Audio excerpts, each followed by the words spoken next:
और अब हम चलते हैं भोपाल अपनी सहयोगी आकांक्षा पांडे के पास, जो कि आपको बताएंगी कि कैसे चल रही है अद्वैत लोक के अवतरण की तैयारी।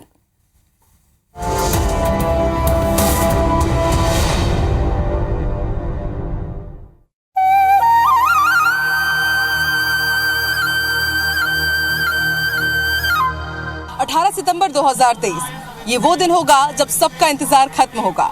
जी हाँ, सीएम शिवराज सिंह चौहान मां नर्मदा की पावन धरा ओंकारेश्वर में होंगे और स्टैच्यू ऑफ वननेस यानी कि एकात्मता की प्रतिमा का अनावरण करेंगे। और मेरे पीछे आप इस वक्त देख पा रहे हैं, ये भव्य जो मूर्ति है बस बनकर के तैयार होने ही वाली है। अंतिम चरणों में ये कार्य है और 18 सितंबर को सीएम शिवराज सिंह चौहान इस मूर्ति का अनावरण करेंगे। देखिए, आप ओंकारेश्वर में कहीं पर भी हो, जहां से भी आप देखेंगे आपको ये मूर्ति जरूर नजर आएगी। मध्य प्रदेश की सबसे ऊंची प्रतिमा है, 108 फीट ऊंची बहुधातु ये प्रतिमा तैयार की जा रही है। करीब 300 से ज्यादा यहाँ पर साधु संत देश के अलग अलग हिस्सों से यहाँ पर पहुंचेंगे। पूरे वैदिक मंत्रोच्चार के साथ, रीति रिवाजों के साथ यहाँ पर भूमि पूजन जो दूसरे कार्य हैं उनका भी किया जाएगा और एकात्मता की प्रतिमा का यहाँ पर अनावरण किया जाएगा। यहाँ पर अलग अलग जो नर्तक दल पहुंच रहे हैं देश के अलग अलग हिस्सों से, वो यहाँ पर अपना कार्यभार यहाँ पर संभालेंगे। एक से बढ़कर एक प्रस्तुतियां यहाँ पर वो देंगे। यहाँ पर दिन रात तैयारियां चल रही है ताकि ये जो आयोजन है बेहद सफल हो और सभी लोग यहाँ पर दिन रात जुटे हुए हैं। आला अधिकारी यहाँ पर प्रशासन के हैं, नेता मंत्रियों के भी पहुंचने का सिलसिला यहाँ पर जारी है और आप देखिए कितनी बारीकी से यहाँ पर कार्य हो रहा है। और आपको बता दें 18 सितंबर को अनावरण का कार्य यहाँ पर आयोजित किया जाएगा। देश के तमाम कोने से साधु संत आएंगे और मुख्यमंत्री अनावरण करेंगे और उनके साथ देश के साधु संत होंगे। 18 सितंबर को दरअसल 2 प्रोग्राम होने हैं। फर्स्ट हाफ में प्रोग्राम होगा वो मांधाता पर्वत पर होगा, सेकेंड हाफ में प्रोग्राम सिद्धवरकूट में होगा। लेकिन इस वक्त हम तस्वीरें हम आपको दिखा रहे हैं। देखिए, बहुधातु ये जो प्रतिमा है, देश के कोने कोने से एकात्म यात्रा निकाली गई थी। तब जहां जहां आदि शंकराचार्य पहुंचे थे भारत भ्रमण के दौरान, वहां से यात्रा होकर के गुजरी और वहां पर की जो जनता है वहां पर उन्होंने स्वेच्छा से जो धातु दान किया था, जो मिट्टी दान की थी, उसके बाद उन्हीं धातु और उन्हीं मिट्टी के साथ अब ये प्रतिमा तैयार हो रही है। आप देखिए यहाँ पर क्रेन लगे हुए हैं, एक से बढ़कर एक मशीन लगी हुई है। दिन रात यहाँ पर कार्य हो रहा है ताकि 18 सितंबर तक ये पूरा कार्य पूरा हो जाए। अंतिम चरणों का ये कार्य है और L&T जो कंपनी है उसे जिम्मेदारी सौंपी गई है कि किस तरह से इस कार्य को पूरा करना है। ना सिर्फ आप देखिए यहाँ पर किस तरह से पूरा क्रेन वर्क चल रहा है, यहाँ भी काम चल रहा है और आप देखेंगे कि वहां पर भी साथ ही साथ यहाँ पर काम चल रहा है। पूरा यहाँ का जो प्रांगण है तैयार हो रहा है। सीएम शिवराज सिंह चौहान जब 18 सितंबर को पहुंचेंगे और इस मूर्ति का अनावरण करेंगे। इसके साथ ही आपको बता दें अद्वैत लोक का भूमि पूजन होगा, तो इसमें म्यूजियम, मेडिटेशन सेंटर, नौका विहार, 500 से लोगों की क्षमता वाला थिएटर रहेगा। इसके अलावा अन्नपूर्णा शिल्पग्राम भी बनेंगे और यानी कि ये समझा जा सकता है कि एक से बढ़कर एक जो यहाँ पर चीजें हैं वो हमें देखने को मिलेंगी। तो देखिए यहाँ पर स्टेज भी तैयार है और करीब जाकर के हम आपको दिखाते हैं कि कितनी बारीकी से यहाँ पर काम हो रहा है। जो L&T के वर्कर्स हैं उनसे भी हम बात करेंगे, उनसे जानेंगे कि आखिर वो किस तरह से तैयारियों में जुटे हुए हैं, क्या उन्हें परेशानियों का सामना करना पड़ा। आप देखिए कितनी यहाँ पर तैयारी हो रही है, बारीकी से यहाँ पर पूरा काम किया जा रहा है।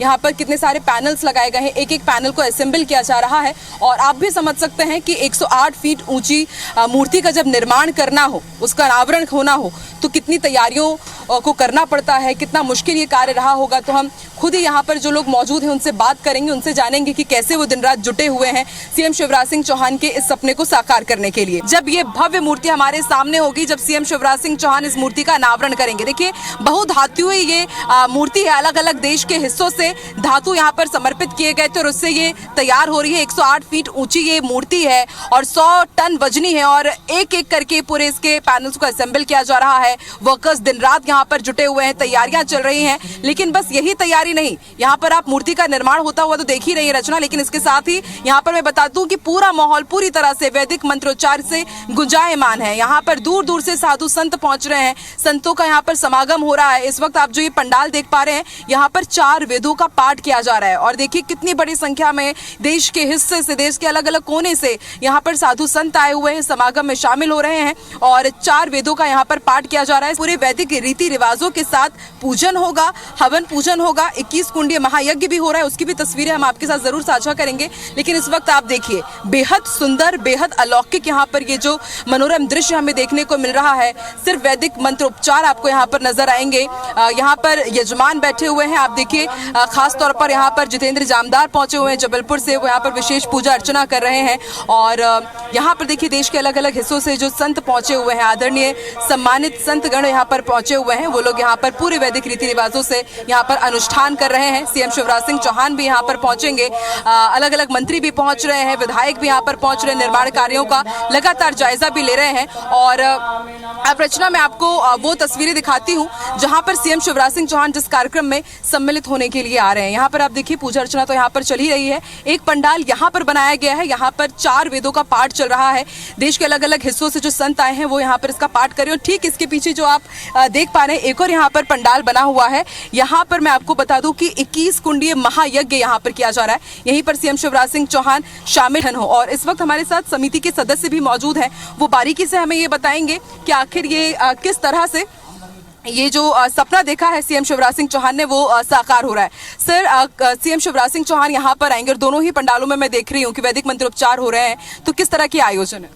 जी, ये एकात्म धाम का पहला चरण हो रहा है। एकात्मता की मूर्ति के अनावरण के साथ दिनांक 18 तारीख को मुख्यमंत्री जी एकात्मता की 108 फीट ऊंची शंकराचार्य जी की प्रतिमा का अनावरण करेंगे। उस अनावरण की तैयारी के लिए ये सब आप यहाँ देख रहे हैं, ये पूरे देश भर से आए हुए वैदिक यज्ञ कराने वाले ब्राह्मण हैं। दोनों तरफ 2 पंडाल हैं। एक पंडाल में होम चल रहा है, 5 दिवसीय यज्ञ जो आज से शुरू हुआ है, 5 दिन तक चलेगा। इसमें विविध यज्ञ होंगे।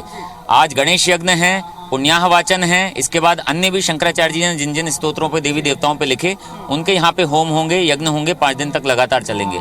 दूसरे पंडाल में 4 वेद हैं और 4 वेदों की 9 शाखाएं अभी उपलब्ध हैं जिनके पाठ करने वाले बचे हुए हैं। उन सभी 9 शाखाओं के पाठ करने वाले लोग पूरे देश भर से यहाँ वो विद्वान आए हुए हैं और वो 9 ग्रुप्स यहाँ उन 9 शाखाओं का पाठ पारायण पूरे 5 दिन तक लगातार करेंगे। तो चतुर्वेद पारायण। तीसरा यहाँ पे हो रहा है 9 दिवसीय शांकर भाष्य पारायण। भगवान शंकराचार्य जी ने जितने भी ग्रंथ लिखे हैं, प्रस्थानत्रयी जो भाष्य लिखे उपनिषद, भगवद गीता और ब्रह्मसूत्र पे, उन भाष्यों का नॉन स्टॉप पाठ हो रहा है। प्रतिदिन 12 घंटे चलता है, 108 घंटे का पाठ है। दिनांक 11 से 19 तारीख तक ये पाठ चलेगा। तो ये 3 आयोजन मूर्ति अनावरण की तैयारी के रूप में यहाँ किए जा रहे हैं। देखिए 108 फीट ऊंची आदि शंकराचार्य की मूर्ति बनकर के बस तैयार हो रही है। तैयारियां अंतिम चरण में है। जो वर्कर्स हैं दिन रात यहाँ पर जुटे हुए हैं ताकि 18 सितंबर को मूर्ति का भव्य स्वरूप आपके सामने आ सके। तो तस्वीरें आप देखिए यहाँ पर, ये कितनी बड़ी, कितनी वृहद, कितना मनोरम ये दृश्य है। दिन रात वर्कर्स यहाँ पर लगे हुए हैं। ये पूरी जिम्मेदारी एल&टी को सौंपी गई है और इस वक्त हमारे साथ cluster project manager AP Singh ji मौजूद हैं। सर, हम ये मूर्ति देख पा रहे हैं, बेहद भव्य, लेकिन समझा जा सकता है कि इतने बड़े प्रोजेक्ट के लिए बहुत सारी मुश्किलों का सामना आपको करना पड़ा होगा और डेडलाइन भी काफी करीब में आपको मिली। तो किस तरह से आपने इस सपने को साकार किया सीएम शिवराज सिंह? हम लोगों ने इस काम को स्टार्ट किया जब हम फर्स्ट डे यहाँ पे आए थे, तो हमने देखा यहाँ पे तो आने जाने का रास्ता भी नहीं है, नदी क्रॉस करने के लिए भी आने का रास्ता नहीं है और हम कैसे 40 टन 50 टन की क्रेनें कैसे लेके आएंगे, क्या हमारा मूवमेंट रहेगा, कोई भी रास्ता बना नहीं था। बहुत बड़ा चैलेंज था कि इसको कैसे करेंगे। तो हम लोगों ने सोचा कि सबसे पहले इसको क्या करेंगे कि हम यहाँ बनाने के बजाय इसको हम फैक्ट्री में बनाएं। तो हम लोगों ने ये डिसाइड किया कि हम लोग सारी चीज़ें बना के तब यहाँ शिफ्ट करेंगे। सारे जो पार्ट्स हैं, जितने भी पार्ट्स हैं, जितनी भी चीज़ें हैं, हमने उसको पार्ट पहले डिज़ाइन किया। फिर जो MPD के जो यहाँ के जो आर्टिस्ट हैं, जिनकी सोच है, जो CM साहब के नज़दीकी हैं, उन्होंने हमें आइडिया दिया कि किस तरह से फेस रहेगा शंकराचार्य जी का, किस तरह से उनका वो रहेगा, किस तरह का उनका मूवमेंट है। क्योंकि उनका जो विचार है वो यहाँ से यात्रा उन्होंने चालू किया, वो यात्रा पूरे विश्व को उन्होंने दिया, एक तरह से मानवता का एक तरह से संदेश दिया। उस संदेश को हम लोग भावनात्मक लेते हुए इस प्रोजेक्ट को पूरा करने में पूरे देश के, कह सकते हैं कि हर प्रदेश के लोगों को यहाँ पे हमने, हर वर्कर हमारा कहीं मध्य प्रदेश का है, उत्तर प्रदेश का है, बिहार का है, बंगाल का है, उड़ीसा का है, इवन साउथ का है। और इससे पहले लोग यहाँ से पहले हमारे जो SOU है, जो स्टैच्यू ऑफ यूनिटी में ऑलरेडी लोग काम कर चुके थे, वो लोग यहाँ पे आए, अपना योगदान दिया, उन्होंने वहाँ का अनुभव यहाँ साझा किया। तो इस तरह से करके बहुत सारे चैलेंजेस रहे, इवन हम लोग यहाँ पे आना जाना भी नाव से किए। हमें आने जाने के लिए चूंकि पानी पावर प्लांट से खुल जाता है तो वी कांट कम। बहुत बहुत शुक्रिया सर। तो प्रोजेक्ट मैनेजर एपी सिंह का आपने सुना, उन्होंने बताया कि किस तरह से दिन रात वो और उनके वर्कर्स काम कर रहे हैं ताकि 18 सितंबर को आदि शंकराचार्य की ये भव्य मूर्ति हमारे सामने हो, पूरे देशवासियों के सामने हो। कैमरा पर्सन विनीत के साथ ओमकारेश्वर से IBC 24 के लिए।